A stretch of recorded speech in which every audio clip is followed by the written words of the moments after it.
मान्यवर, आप क्या संदेश देना चाहते हैं उत्तर प्रदेश की जनता को? इतना भेदभाव, आप स्वयं कहते हैं कि बटोगे तो कटोगे, तो मान्यवर बांट तो आप स्वयं ही रहे हैं ना। महाकुंभ का ये आयोजन खत्म हो चुका है। उसके बाद दूसरी सबसे बड़ी चुनौती है कि गंगा में हुए गंगा के प्रदूषण से गंगा को निजात दिलाया जाए। पल्लवी पटेल, जय पल्लवी संविधान। जय संविधान। जय संविधान। धन्यवाद अधिष्ठाता महोदय।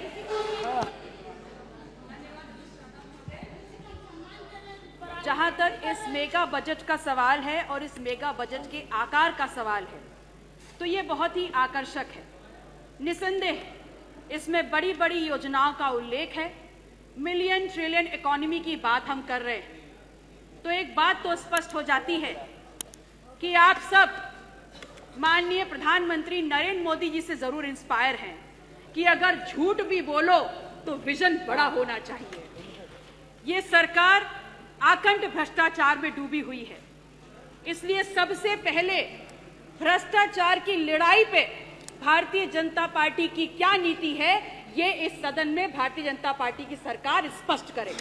और ये बात मैं इसलिए बोल रही हूं क्योंकि समाज का चाहे कोई भी अंग हो, चाहे विकास का कोई भी आयाम हो, लेकिन भ्रष्टाचार एक ऐसा दीमक है जो साथ रहते रहते धीमे धीमे पूरे समाज को खा करके खोखला करने का काम करता है।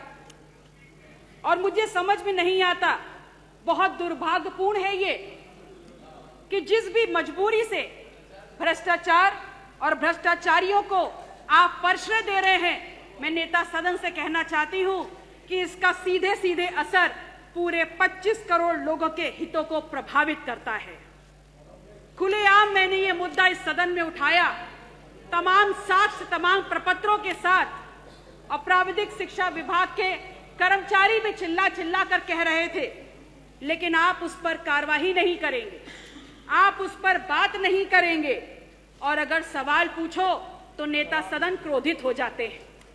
ठीक है, हम अपना दल बहुत छोटा दल है, लेकिन ये मुद्दा ऐसा भी नहीं है कि आपके डर से हम चुप हो जाएं। क्या ये भ्रष्टाचार नहीं है कि जहां तमाम धार्मिक स्थलों के लिए आप पैसे का आवंटन कर रहे हैं, वहां भगवान महावीर के 24 के 24 तीर्थंकरों के लिए, बौद्ध स्थलों के लिए, नानक देव के तमाम गुरुद्वारों के लिए, कबीर की किसी बैठकी के लिए आपने पैसे का आवंटन नहीं किया है? मान्यवर मुझे बोलने दीजिए, उसके बाद बोलिए। No, please don't disturb in between, don't disturb in between, no don't disturb in between, you have no right, absolutely no right. आप अपने मौके पे बोलिएगा, मैं बोल लूं उसके बाद बोलिएगा। बोलने दीजिए, चलिए ठीक है विजय जी, मैं बोल लूं उसके बाद बोलिएगा। बोलिए I might have many objections to what you said, but I didn't raise down my voice. Pallavi ji बोलिए आप बोलिए अपनी बात। आप बोलिए अपनी बात। मान्यवर, आप क्या संदेश देना चाहते हैं उत्तर प्रदेश की जनता को? इतना भेदभाव, आप स्वयं कहते हैं कि बटोगे तो कटोगे, तो मान्यवर बांट तो आप स्वयं ही रहे हैं ना। महाकुंभ का एक आयोजन हुआ जो हम सभी के लिए, चाहे सत्ता पक्ष के लोग हों चाहे विपक्ष के लोग हों, बड़ा ही गौरव देने वाला विषय है। और स्वयं सरकार ने आगे बढ़ करके इसमें व्यवस्थाओं करने की जिम्मेदारी ली थी, और ये एक बहुत बड़ी चुनौती भी थी जिसमें सरकार पूर्णतः विफल हुई। और अब जब महाकुंभ का ये आयोजन खत्म हो चुका है, उसके बाद दूसरी सबसे बड़ी चुनौती है कि गंगा में हुए गंगा के प्रदूषण से गंगा को निजात दिलाया जाए। हम आपसे कहना चाहते हैं कि गंगा भारत का प्राण है, गंगा भारत की विभिन्न संस्कृतियों का आधार और भारत की आध्यात्मिक यात्रा का साक्षी है। यह दुर्भाग्य है हम उन सभी लोगों के लिए जो गंगा को आज इस परिस्थिति में देख रहे हैं। केंद्र सरकार ने नमामि गंगा योजना के माध्यम से गंगा की सफाई के नाम पर अरबों खरबों का बजट आवंटित किया, और जिसमें लूट खसोट भी हुई, लेकिन उसके बाद भी कोई परिवर्तन नहीं आया, बल्कि वो गंगा जो प्राकृतिक अल्केमिस्ट है, उसका अनुपात भी बिगाड़ दिया गया। उत्तर प्रदेश सरकार ऐसा ना करे। आप गंगा के प्रति अपनी ईमानदारी दिखाएं और गंगा को वापस गंगा के स्वरूप में लाएं। जो गंगा का जल आचमन के लिए होता है, उस गंगा के जल में आज हाथ डालना भी हानिकारक है। मान्यवर, आप ही बोल लीजिए। बोलिए बोलो बोलिए बोलो आप बोलो।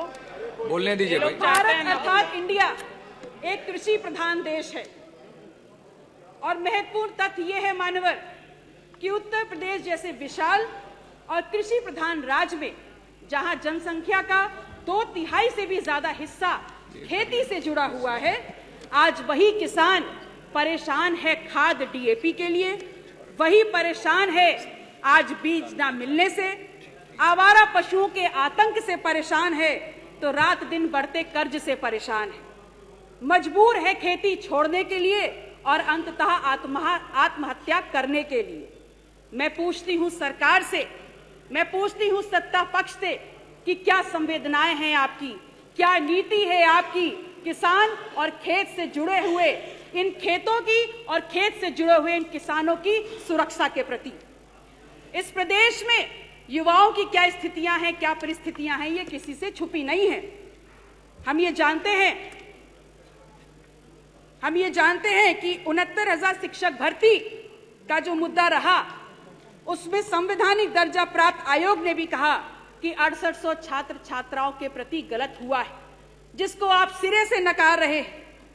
तो फिर एक बात का जवाब दीजिए कि इको गार्डन में जो 6800 बैठे हैं, वो वहां पर क्यों बैठे हैं, इसका जवाब सदन आपसे मांगता है।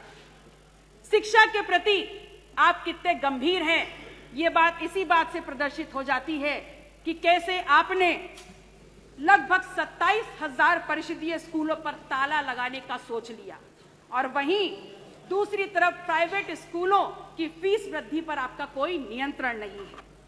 इस प्रदेश का छात्र हो या इस प्रदेश का युवा हो, बहुत बेहतर तरीके से ये समझ चुका है कि सरकार हमारे मुद्दे पे संवेदनहीन है और उदासीन है, क्योंकि अगर यही मुद्दा गुजराती गैंग से जुड़ा हुआ होता तो पूरी की पूरी सरकार शीर्षासन करने लग गई होती। आप कहते हैं कि विपक्ष ने 1 डिस्ट्रिक्ट 1 माफिया दिया। पल्लवी जी समय हो जस्ट 30 सेकंड सर।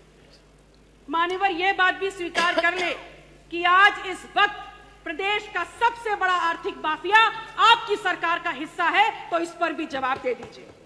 जब भी किसी भी समस्या पर बात करो माननीय सरकार, तो सरकार कहती है, मसलन यदि आप इनसे पूछ लें कि बिजली इतनी महंगी क्यों, तो बोल देते हैं हमारे हाथ में नहीं। आप इनसे बोल दीजिए कि कैंसर रिसर्च इंस्टीट्यूट दे दो, तो बोलते जरूरत नहीं। आप इनसे बोलिए महंगाई बेरोजगारी कहां जा रही है, तो बोलते हैं कांग्रेस समाजवादी पार्टी छोड़ गई। और बाकी किसी और समस्या पे बात करो तो बोल देते हैं नेहरू गांधी माया मुलायम छोड़ गए। मैं आपसे कहती हूं, आज कोई ऐसा वर्ग नहीं है, चाहे गरीब हो, चाहे युवा हो, चाहे अन्नदाता हो, चाहे नारी हो, जो सरकार की नीतियों का विरोध ना कर रही हो, लेकिन आप उस पर गंभीरता से विचार नहीं कर रहे। इसलिए विचार नहीं कर रहे क्योंकि सत्ता ही आपका सिद्धांत है। इसलिए अंत में अपनी बात को कहते हुए कि आपसे निवेदन है, फर्जी आंकड़ों की इस लिखित बाजीगरी को आप वापस लें और एक बार फिर से देखिए कि बजट का सही स्वरूप क्या है, क्या मांग है जनता की, क्या चाहती है। अपने क्षेत्र से जुड़े हुए तमाम बिंदुओं को मान्यवर मैं लिखित रूप से टेबल कर रही हूं और मैं चाहती हूं उन मांगों को भी बजट में समावेश किया जाए। बहुत बहुत आभार। नमो बुद्धाय। जय संविधान, जय अपना दल।